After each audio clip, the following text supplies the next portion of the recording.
James Corbett has been around, I don't know, 5-6 years, has a great TV show he does, and he does stuff for Global Research as well, and he's a frequent guest here on air with us, and he joins us for the rest of the hour. James, with all the things happening in the world right now, before I get to all my questions, what is front and center on your radar screen right now?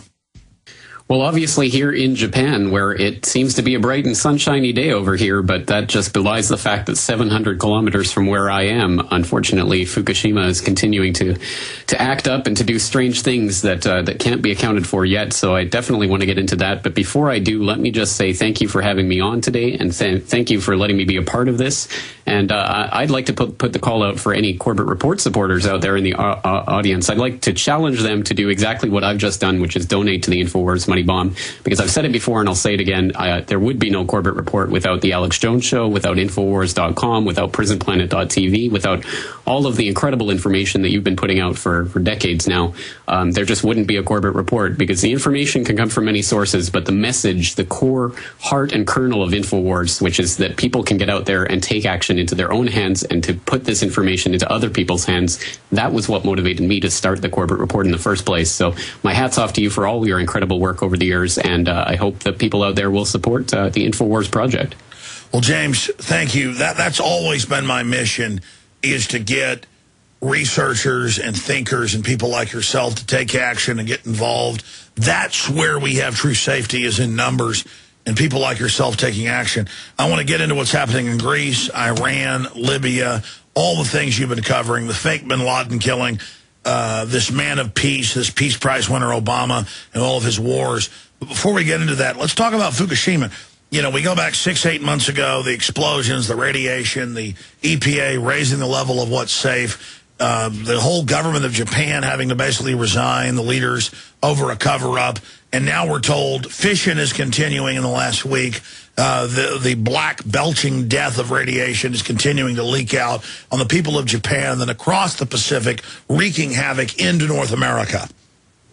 Exactly right. And let's go through the last week, because there's been some pretty big things happening, especially because they've been trying to tell us for a while now that everything's under control, go back to sleep, no need to look at this or worry about it. Everything's going into cold shutdown. It'll be done even earlier than expected, so there's nothing to worry about anymore. And that's the message that's been going out through TEPCO and the Japanese government and the mainstream media. But some very worrying signs cropped up this week that that's definitely not the case. And for people who are interested in this, there are really very few sites on the net that are devoted to this issue. There are a few really good ones out there. But I decided to create my own website, FukushimaUpdate.com, where I'm going through hundreds of articles every day and trying to highlight the best ones on the situations. And there's just so few websites out there that are really doing that. So I hope more people will take that up and start spreading this information. But let's go through this week. On Wednesday morning at about 2:30 a.m. Japanese time, the TEPCO had detected some high levels of xenon-135, which is a byproduct of nuclear fission. So they were very concerned about that. And they started pumping boric acid into the reactor 2, the molten slag heap that is reactor 2 at this point. And in order to try to contain that reaction, that fission that they had detected, although they didn't detect it directly, they detected it through the xenon-135. They did that in 2:30 in the morning on Wednesday, and then they came out that day and said, well, yes, it seems that recriticality has been achieved. That is, the molten slag heap in the bottom of the reactor there has somehow, amazingly, actually started spontaneous fission again, which shouldn't be able to happen because it requires the fuel to be packed in the right way with the right water in the right way, and everything happening should be the case that it has to be a certain special series of events that have to take place for criticality to be achieved. Well, just to interrupt, you know, my dad only took one semester of physics at UT, but they have a nuclear reactor there back in the 60s, and physicists have had on, and Dr. Busby and others, they say that naturally, through electrolysis or whatever, that these systems kind of percolate into layers, and that naturally it can purify into levels to create this fission. And regardless, they've now admitted this is now happening. Well, they came out and admitted it later on that day, but the latest, the very latest from NHK is that TEPCO retracts criticality call, and they're basically saying that no, our mistake. The Xenon 135 doesn't mean that a continuing reaction has occurred. It means that there's been spontaneous nuclear fission of radioactive curium-242 and 244, and it's just spontaneous fission. It's not a big deal. It's not an ongoing concern, and I think the overwhelming message of this is, once again, go back to sleep. It's not such a big deal. And one of the interesting things that slipped out when they were admitting that they had detected this fission going on in 2 is that they were also detecting other things going on in 1 and 3, and they weren't ruling out the idea that 1 and 3 were achieving recriticality as well. So that's really worrying. Right now, they're saying it's not a sign of criticality, but there are some other worrying indications that are coming out right now, including this one: reactor 2 hydrogen levels rising despite work to improve reliability of nitrogen injection. And then there's another really important story about Xenon not Xenon 135. That was the one that originally prompted them to start investigating this. But there was a 100-fold increase in Krypton 95, if I'm reading that correctly. 100-fold increase on November 2nd, which is a different byproduct, and Krypton 85, and it points to, again, this hasn't been explained from what I understand from their latest retraction of the criticality call. They're talking about Xenon 135. Oh, that was the spontaneous fission of this curium, but they haven't talked yet about the Krypton 85, which you can go and you can look at TEPCO's reports because they're releasing all these details, very detailed analyses of what they're finding, and you can see that on their reports, but they're not talking about the Krypton 85. And then there's another video that came out the other day. Informable picked up on this. Just incredible. It looks like there's a new hole in the containment for Unit 2. It hasn't been verified yet, and I don't see anyone else reporting on it, but if you go and look at the video, there's definitely something there that wasn't there the other day. So the implication is that there might have been another explosion. There might have been something, I don't know, forcing its way out of there. We don't know at this point, but Informable also managed to capture some video of the crane doing some testing right outside where that hole is. So that raises the possibility that maybe that's where they're doing the testing that they found the Xenon 135, and who knows if this is related to something much, much bigger going on right there that we don't know about. And that's the point, because what we've seen with this whole disaster is they keep not telling us about critical things until months later. Oh yeah, by the way, we detected meltdown in the first few hours of the disaster. I mean, just ridiculous things like that. Well, that was my next point, is that if you go back to when all this started, we saw mushroom clouds, huge explosions, reactor cores injected into the sky, and months later they said, yeah, the Japanese government covered it up with bulldozers and didn't even mark where they covered the rods. A mile and a half away. It's so important, and you were on air covering that, and I remember your coverage of that in the first few days, and you were looking at the explosion, and you were noting, well, that looks like there are rods going out, and all of that sort of stuff, and that did come out later, and they just kind of blithely buried it in some New York Times stories. All I did was go up and look at the General Electric designs, and then say that, but it did turn out that was true. But it turns out they knew it the whole time and lied to people. But in Japan, a lot of the government's gotten in trouble. Here, as the smog drifts over, in the trade winds and the jet stream over to North America, it's just, hey, it's fine, go to sleep. Yeah, well, I think there are two interesting things to take out of the whole Fukushima debacle, and one of them is the fact that I'm sure your listeners don't need to be told this, but here it is again, triple confirmed, that anytime there's a threat to the system itself, to the functioning of the big corporations that are in bed with the big government or the overarching system, whenever there's a threat to that, they will rally around themselves to protect themselves, and they don't care at all about the average person. And that came out when the Prime Minister, who was the Prime Minister during this crisis, Naoto Kan, when he left office, he did some interviews, and he said, oh, by the way, guess what? When I was Prime Minister in the wake of this crisis, and I was asking my advisors, what is the worst thing that can happen? Like, in worst case scenario, what should we do? What'll happen? And they were saying, you're going to have to evacuate Tokyo. And he said he ruled it out immediately because that would call into question the viability of Japan as a nation. Well, let me raise that. That's the point. Let me raise that point, because I forgot the percentage of folks that live in Tokyo for overall Japan. I think it's 30 million in the greater metropolitan area out of, 125 million, something like that. So you're talking about 25%.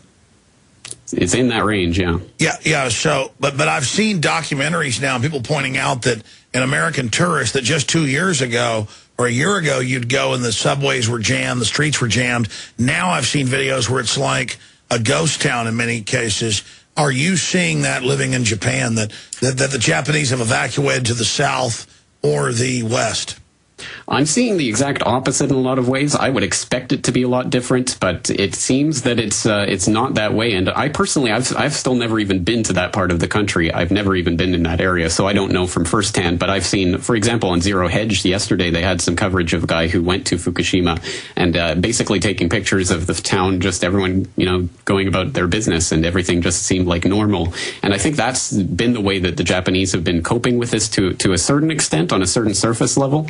The old Japanese mentality of just gut up and take it, and that's one of the reactions. But I think there's an underlying reaction that's going on here that suggests something completely different. Because NHK is also reporting today 70% in Japan want end to nuclear power, and that shouldn't come as a surprise to anyone. Because of course, Japan, the Japanese have an aversion to nuclear power and have had for a long time. Obviously, given the history of Hiroshima and all of that. But I think what this indicates is that finally people are starting to speak up about it, and you're starting to see movements of people and organizations and protests of nuclear power that are growing, and I think becoming a bigger force in Japan. And that's something that I'm not sure would have happened if it wasn't for something like Fukushima. So I think there is some sort of countervailing tendency. The public is waking up. The public are questioning what they're being told, and that's a very hopeful sign for a society like Japan. But is it enough?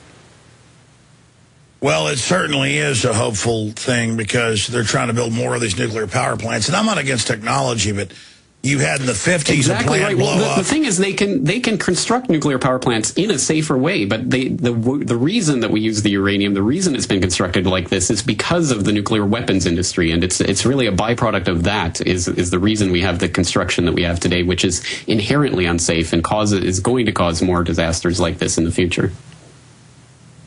Well, you're right about that, and so they won't let us have all these clean technologies or cleaner. We've got all this 40-year-old designs. You had Simi Valley reactor blow up in the 50s. They covered that up. We've had all these other reactor disasters, and there's just this establishment belief that if they're just delusional and say it's all fine, that makes it okay. It's not only that. I mean, if you look in the way that the reaction to this played out, even in Japan, let alone in America and in Canada and all around the world, but in Japan, of course, in the immediate wake of the disaster, they raised the maximum radiation levels for the nuclear power plant workers to 250 millisieverts from 100, and they've just put it back down to 100. So it just goes to show that these figures that they give the public are just as meaningless as they make it. I mean, it's not worth the paper it's not written on, basically, that they can just adjust these numbers anytime they like, and it is truly just to preserve the functioning of the state and preserve the functioning of the company and make sure that they can't get sued in the future. It has nothing to do with public safety. The exact same thing with the maximum allowable radiation limits in food, which they bumped up in the wake of the disaster to 500 millisieverts or 500 becquerels per kilogram, which they've just once again brought down to put it in line with international standards. But again, it shows you they just put it up and down whatever they need in order to cover their hind ends and make sure that they're safe and sound, and that nothing will be able to challenge their monopolies of power. Well, we're talking to James Corbett of the Corbett Report. James, getting into other issues, you've covered Libya, you've covered what's happening right now in the Euro, you've covered Israel openly saying they're getting ready to strike Iran 3 weeks after we first started reporting on it. Geopolitically, what do you see as the biggest threat on the horizon? I'm really concerned about the way the Syria and Iran talk is ramping up again after they seem to be distracted with the whole Libyan campaign. But of course, after they got rid of Gaddafi, it's just what's the next one on the list? And it looks like it's going to be Syria if things unfold as they're unfolding. And we see that we see so many parallels between the campaign to demonize Syria right now and the campaign that was used to demonize Libya, and even the campaign that was used against Hussein back in '91. So, for example, back in January of this year, the Human Rights Council was holding meetings and considering whether to give Libya a human rights award for all of their great work in educating their population and having relative freedom in their society. Literally in January, they were talking about that. And then in February, this bunch of NGOs came together to write this letter protesting what. And 3 days after they wrote that letter to the UN, the Human Rights Council convened a special session in which they condemned Libya. They condemned Gaddafi. They wanted him out of the Human Rights Council. They wanted Security Council to take over. And of course, that started the whole ball rolling that led to the no-fly zone, which turned into a bombing campaign overnight. However, that happened. Peace action. I mean, a peace prize winner led it, though. So it's liberal. I mean, I'm sure you've seen the liberal love a little girl with her jaw blown off with her tongue hanging out, screaming in pain. I mean, that's trendy, James.